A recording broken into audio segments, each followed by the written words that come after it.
Alright, what's going on everyone? This is a build guide for my Hexblast BloodMage. Currently we are sitting at about 721,000 damage base. We get that up to just about 760,000 when I am critting. The only important notes on this tree is the jewels for the most part. This one is recovering 2% of mana on kill. That allows me to keep my mana, which I have as my main life source, so I don't have to constantly regen my mana flask because Hexblast costs an absurd amount of mana. We went up with Archmage.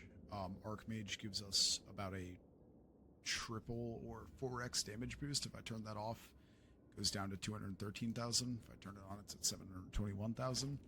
That is why I have spec'd into this tree here for 2% increased lightning damage per 10 intelligence. We're sitting pretty good with our res. I have 394 intelligence.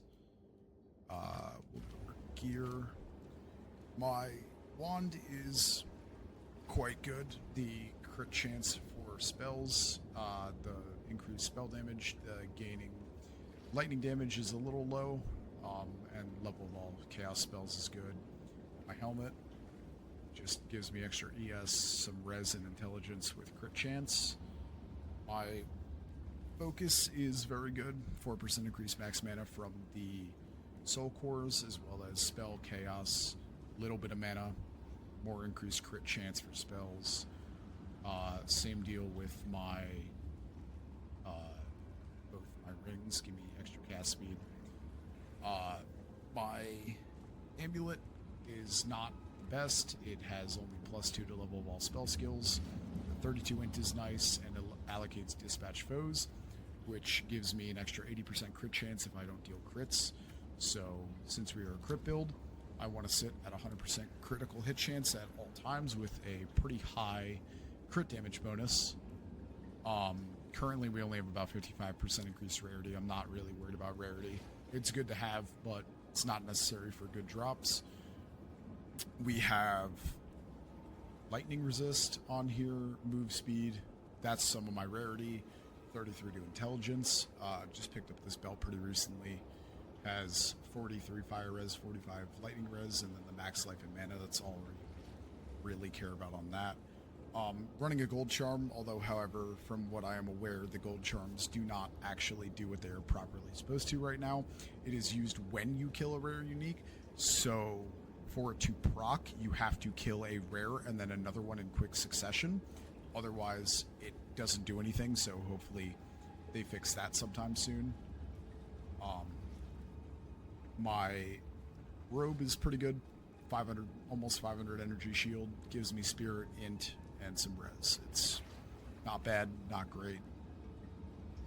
And yeah, I have some map running I can do.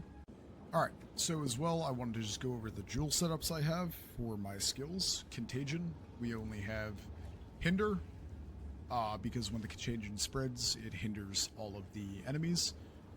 Expanse just gives more area of effect to the skill, as well as Chaotic Freeze, which allows me to freeze a large group of enemies or a boss at a single time. We have our Hexblast with a lot of levels from global modifiers. It is up to 29, trying to get to level 30 because that'd be pretty nice.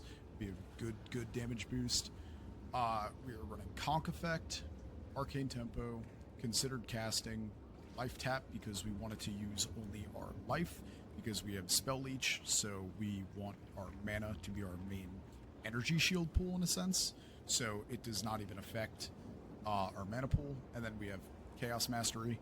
Even if we drop Chaos Mastery for Magnified Effect when I am mapping instead of bossing, it still is at 644,000 damage. We have a 518% critical damage bonus. Essence Drain, I don't really use too much. It's fine. It's not bad. It does good damage, but it doesn't really do much. Our Blasphemy has, of course, our Despair Curse, Heightened Curse, Ritualistic Curse. as well as magnified effect. So we have a very large area of effect, as well as in our skill tree, we have these nodes here, which increase the area of effect by just about 100%. So things start to get cursed around me very, very quickly. The two main notables are that we're using Eldritch Battery, which converts all of our energy shield to mana, as well as Mind Over Matter. These are very important for the build because that allows us to have our mana pool be our energy shield. I do want to get my mana regeneration rate up a little bit, sitting at about 224 per second. It's not bad, not great. So for the Citadel, I'm going to swap here. Lowers our damage a little bit, but gives us much more area effect for Hexblast, so we can survive a little longer. Controlled by greater forces. Rupture darkness.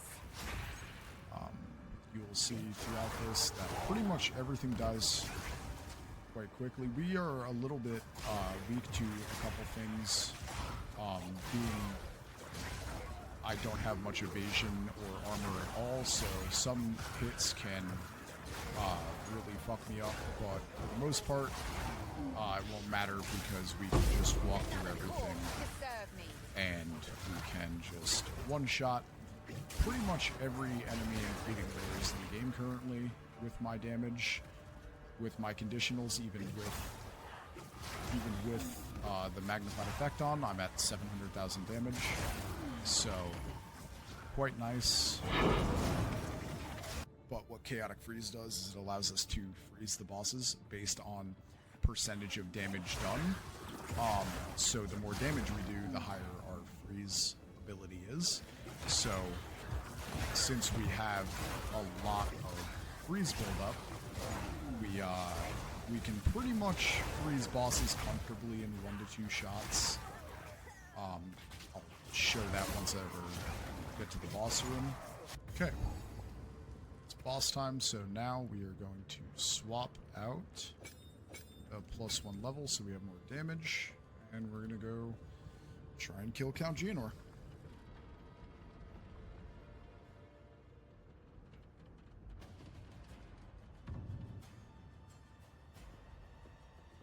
Alright, let's see how this boss fight for the Citadel goes. Should be not too bad. You cannot stop us.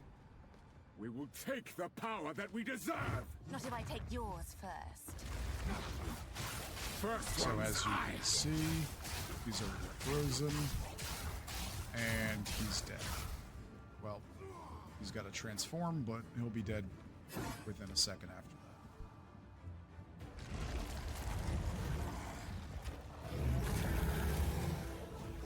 So we're contagion him again.